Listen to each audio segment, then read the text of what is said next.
Well, Boris Johnson has urged MPs to support a new bill which changes parts of the Brexit deal that he negotiated with the EU and signed back in January. Mr Johnson has come in for a wave of heavy criticism, not least from two former Conservative Prime Ministers who warned that trust in the UK's integrity as an international partner will be badly damaged if the plans go ahead. And the First Minister of Scotland, Nicola Sturgeon, has accused the government of planning to steal powers from the devolved administrations in the changes that are being proposed. Our chief political correspondent, Vicki Young, has more details. Do you still trust the British government, Mr Barnier?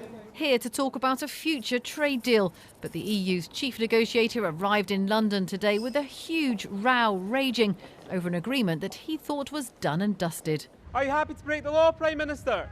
Yesterday, the government shocked MPs, admitting it was ready to break international law and override parts of the Brexit treaty it signed with the EU in January. The Prime Minister denied that he was tearing it up. This UK internal market bill is about protecting jobs, protecting growth, ensuring the fluidity and safety of our UK internal market and prosperity throughout the United Kingdom. And the former Conservative Prime Minister, Sir John Major, had a stark warning. If we lose our reputation for honouring the promises we make, we would have lost something beyond price that may never be regained. The withdrawal agreement included unique arrangements for Northern Ireland trade to avoid a hard border with Ireland, which is in the EU. But goods going back and forth between Northern Ireland and the rest of the UK will need extra checks and tariffs so that this trade doesn't interfere with the EU's single market. But now the UK government has published the Internal Market Bill, which gives British ministers the power to decide for themselves how it'll work. And the Irish Prime Minister suggested this could all derail trade talks. Unilateral actions which seek to change the operation of measures already agreed, included in an international treaty and incorporated into domestic law, do not build trust. When he met Mr Johnson last month, talks were cordial.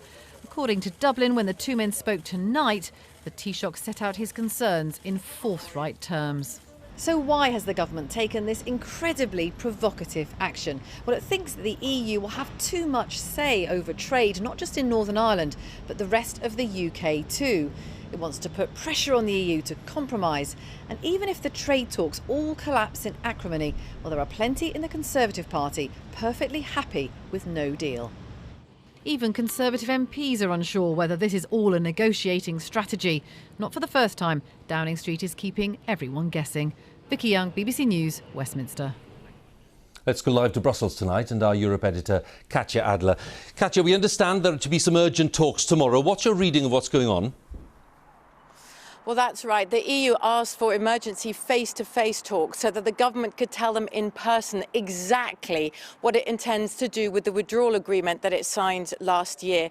The EU is not happy. We heard from the European Commission President today. She said this undermines trust. As we heard there from Vicki, the Taoiseach, the Irish Prime Minister, spoke to Boris Johnson and he said this is a very serious development with particular implications for Northern Ireland. Tonight, EU lawyers are poring over the fine print of the bill and there's talk that Brussels could take legal action.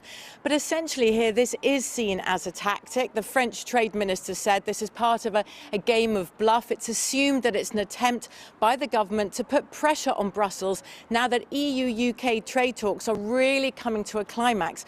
We all know, Hugh, that there are really big sticking points still between the two sides. But does this bill make it more likely that the EU will now soften its red lines? That is certainly not the mood here tonight. I have spoken to EU diplomats, though, who say, look, we are still going to pursue this trade deal with the UK. We still want this trade deal.